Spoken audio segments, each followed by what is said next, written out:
One of America's heroes is finally getting the benefits he deserves. This comes after our investigative documentary uncovered veterans across the country being denied disability benefits for a disease they believe is service-related. The disease is called inclusion body myositis, or IBM. It's something our investigative reporter Jennifer Titus has spent months looking into. And Jen, this is a debilitating disease, but one of the veterans you introduced us to is relieved to finally have a victory. Yeah, IBM is very similar to ALS, which is also referred to as Lou Gehrig's disease, but IBM progresses more slowly. We spoke to veterans living with IBM who can no longer walk or use their hands. They all now need around-the-clock care and believe their time in the service and the environmental factors they encountered is why they have IBM. One of those veterans was Greg Rathburn. I wouldn't wish this on anybody. Look at me. Live my life for a day. He had been fighting for nearly 2 decades to get the VA to list his disease as service-connected. He had been denied and denied and denied, and even up to a month ago, once again denied.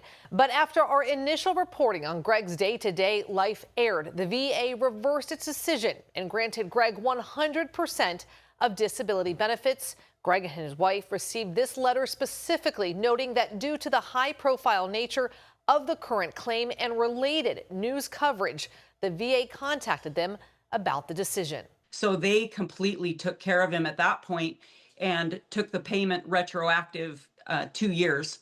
So it was beyond exciting, beyond. I couldn't believe the phone call, couldn't believe it.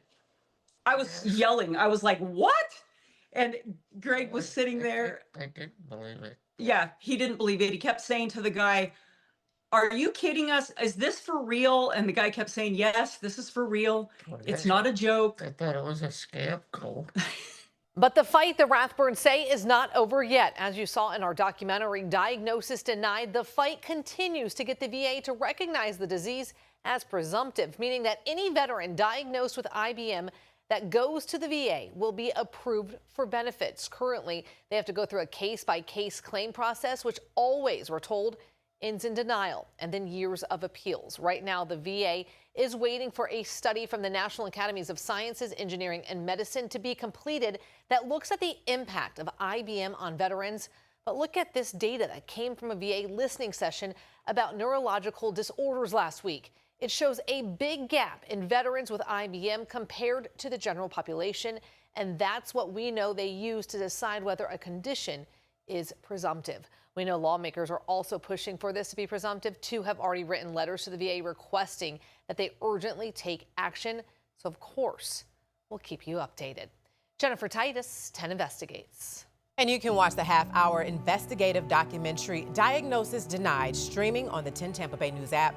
Just point your phone at that QR code and it'll take you there, and you can see how this is impacting veterans across the U.S. and how lawmakers are promising a fix. Watch Diagnosis Denied on the 10 Tampa Bay News app on your TV or phone.